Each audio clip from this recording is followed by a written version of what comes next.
It took quite a while, but today, after very many challenges and legal battles, former Senator Leila de Lima obtained her liberty. This after a Muntinlupa Regional Trial Court granted her request to post bail and finally step out of jail and return to her loved ones and loyal supporters who for years never wavered in their resolve and optimism that someday a day like today will actually come. Luisa Arispe has the full report. It was an emotional day for the camp of former Senator Leila de Lima because after almost 7 years, the long-awaited freedom has been served. This after the Muntinlupa Regional Trial Court granted a motion for reconsideration for bail of de Lima on her last drug-related case. Upon her exit from the court, de Lima raised her hands and thanked all those who supported her, including the administration of President Ferdinand R. Marcos Jr.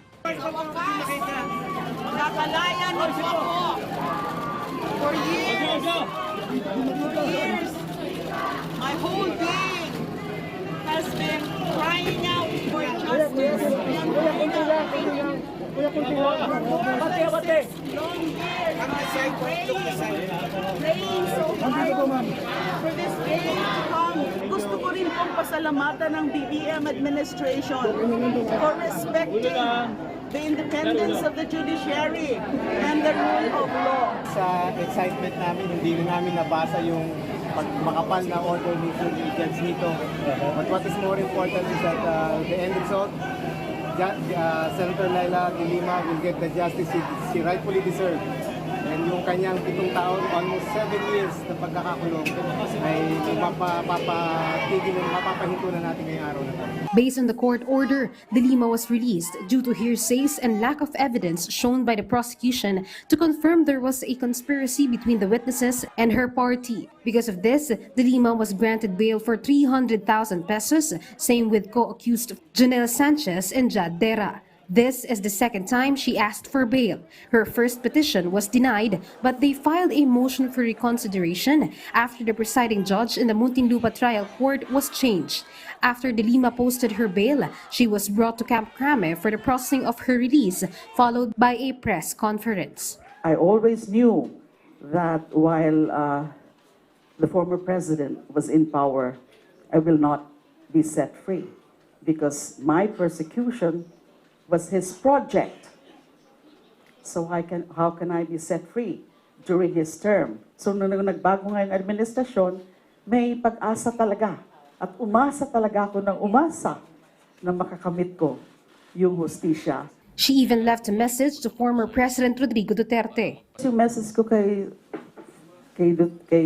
former President Duterte, isa lang sasabihin, well, God forgive him and God bless him. Yun lang muna ngayon. Marami pa akong pwedeng sabihin sa kanya.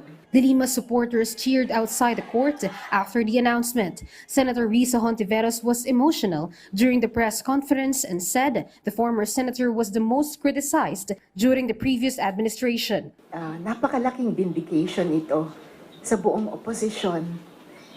Itong vindication sa'yo.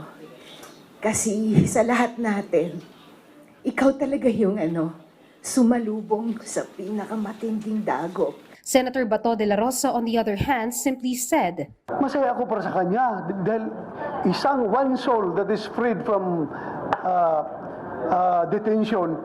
Masaya. So masaya ako para sa aking kapwa-tao. Masaya siya, di masaya rin ako. Meanwhile, Justice Secretary Jesus Crispin Remulla said this decision was an indication that there is an independence between the executive and the judicial body. Well, it just shows the independence of the judiciary, what I've always been saying from the very beginning, that we are independent from each other and that they're free to decide as they please, as they deem fit. It just shows that there's a democracy. Democracy is alive and well in our country. I think that is the singular lesson that we learned from this.